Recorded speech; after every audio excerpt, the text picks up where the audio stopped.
Кривичниот суд го закажа судењето за пожарот во Кочанската дискотека. На 19-тидниот месец во судницата во Идризово ќе се одржи првото рочиште за 37 мината кои се обвинети за тешки дела против општата безбедност. Постапката ќе води судијката Дијана Груевска-Илиевска. Втор судија во предметот ќе биде Ахмет Идризи. Најавата за почеток на судењето доаѓа на точно 7 месеци од трагедијата.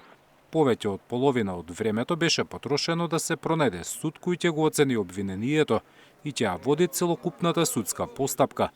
Предметот го доби Кривичниот суд во Скопје, откако претходно Кочанскиот и судовите од Штипска апелација одбија да го водат бидејќи немале просторни услови, а дел од судиите биле во некаква поврзаност со оштетените или обвинетите.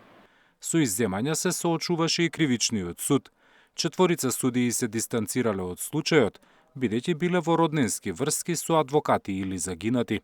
За пожарот во Пулс обвинети се поранешните министри за економија Крешник Бектеши и Валјон Сарачини, градоначалниците на Кочани Папазов, Илиев и Димитровски, 4 директори на Дирекцијата за заштита и спасување, сопствениците на дискотеката Обезбедувањето.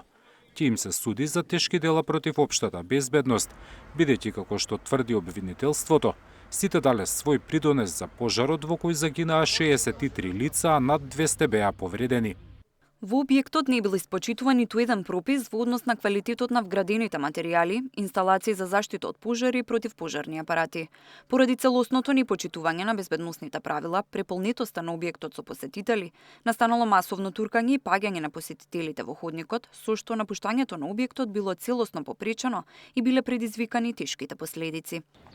Обвинителството најавува дека за судењето ќе повика близу 300 сведоци, ќе презентира 1400 материјални докази и голем број видеоснимки.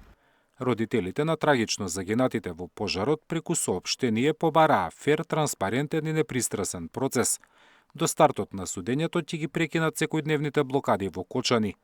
Ние, родителите и семејствата на починатите деца, со големо внимание ќе го следиме судскиот процес со единствена цел – да се открие вистината и да се обезбеди правдата за младите животи што беа изгубени во трагедијата, што за секогаш го промени нашето општество.